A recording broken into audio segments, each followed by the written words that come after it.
कमल साहबा, कौन सी ऐसी एक दो चीज़ें हुकूमत की तरफ से कोई स्टेप ले लिए जाएं कि आप मुज़ाकरात के लिए बैठ जाएं, आप कहेंगे ठीक है जी हम बहरान को हल करने के लिए ऑन बोर्ड है? बिस्मिल्लाह, thank you very much Asad ji. माशाल्लाह इतने अच्छे स्टेप्स ले रहे हैं कि हम तो सोच रहे हैं कि हम बिल्कुल क्या कहते हैं इनके साथ बैठ के मिठाई खानी शुरू कर दें।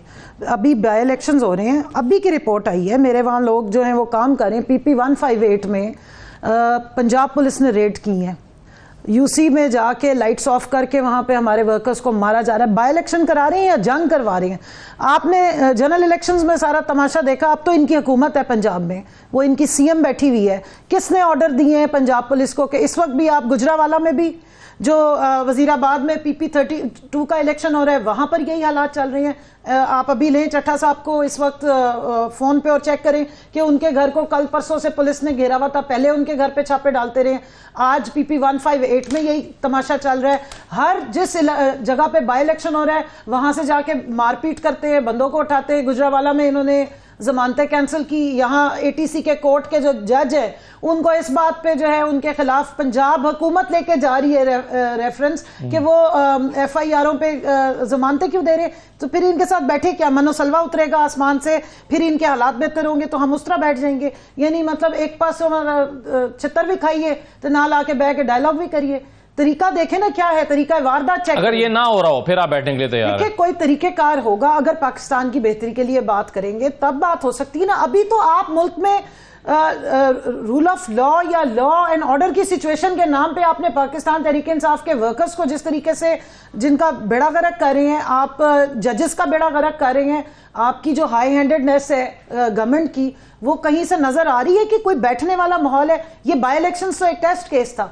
चले जनरल इलेक्शंस में आप कह देंगे कोई और आज शामिल थे। अब क्या मसला है? कल हमने भी यही बात की थी, एक नून लीग के रहनुमा बैठे थे, उन्होंने मुझे डस्का का याद दिलाना शुरू कर दिया कि डस्का में क्या हुआ था। वो कहते हैं और वो बल्कि कह रहे हैं कि जी KP में भी यही कर रहे हैं आप लोग। कल कुंडी साहब बैठे थे, कहते हैं वो KP में भी आप लोग यही कर रहे हैं। देखिए KP में आप मुझे नाम बता दें कौन सी ब्यूरोक्रेसी चेंज हुई अब तक, कोई नाम बता दें। पेशावर के DC का ही बता देंगे वो अगर चेंज हुआ हो, या उन्होंने कोई अभी तक कोई हाई हैंडेडनेस की हो। मतलब ये कोई जस्टिफिकेशन है कि आप वायलेंस करेंगे, आप पॉलिटिकल विक्टिमाइजेशन करेंगे, फिर उसको जस्टिफाई करेंगे। और जब आपसे पूछा जाए तो नहीं ये जमहूरियत है, हम तो जमहूरियत खेल रही हैं। अभी आसफा बीबी साहिबा ने जो कुछ 4 दिन पहले हल्फ उठाया था, आप जरा उनका इलेक्शन चेक कर लें, वहां पर बताएं कि किसको ठहरने दिया गया है। वहां से आपने बंदे उठवा लिए, उसके बाद बगैर कंटेस्ट किए इलेक्शन आप उनको जितवा के लिए। भाई इतने आप बड़े लीडर्स हैं माशाल्लाह, इतनी आपकी सिंबॉलिक वहां पर वैल्यू है, लोग आपके लिए नारे लगाते हैं, पागल हुए में 4 नस्लों से आपके साथ चल रहे हैं, तो आप इलेक्शन लड़ लेने दें ना, मैदान में मुकाबला कर लें। सही है। ये कौन से तरीकेकार है? तो अभी किस बात का डर है?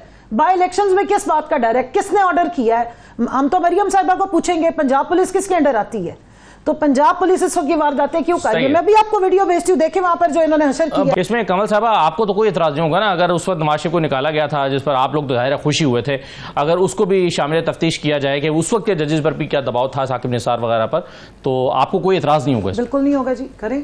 खान साहब तो कह रहे हैं ट्रूथ एंड रिकंसिलिएशन पे जाएं, चीजों को पहले सारी चीजों को अनअर्थ करें, सामने रखें। मिट्टी पाव नहीं होगा, कारपेट अंडर द कारपेट नहीं होगा। जो सब कुछ हो रहा था उसके बेनिफिशियरी आप थे। बिल्कुल करें जी, आप करें, बेनिफिशियरी हम थे। लेकिन 2018 तक 31 मई 2018 तक तो शाहिद खान अब्बासी साहब वजीर आजम थे। इनकी अपनी नाक के नीचे हुआ है ना, इनका अपनी हुकूमत थी। तो और बाकी सारे जो किसके हक में हुआ? मगर ये तो अब आप देखें कि किसके हक में है, तो निकालें ना। ट्रूथ एंड रिकंसिलिएशन की बात सबसे पहले की खान साहब ने। अगर कोई बात होती या कोई घबराहट होती आप करें, बिल्कुल निकालें क्या फैक्ट्स हैं, जो भी हैं आप सामने लेकर आए, ये सबूत लेकर आए कोर्ट्स में। कैसे बनेगा? मतलब वो कमीशन बनेगा, क्या होगा? बिल्कुल कमीशन बनेगा, जहां पे आप APCs बुलाते हैं वहां पर करें एग्री और बैठें और कहेंगे हाँ जी हर चीज को, फिर करें इन्वेस्टिगेशन। फिर ये NRO 1 और NRO 2 के बाद ये बातें नहीं ना होती हैं।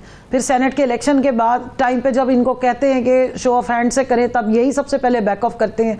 जब हम इलेक्ट्रॉनिक वोटिंग मशीन की बात करते हैं तो सबसे पहले यही तो भागते हैं। क्यों? फिर ट्रांसपेरेंसी नहीं आने देते।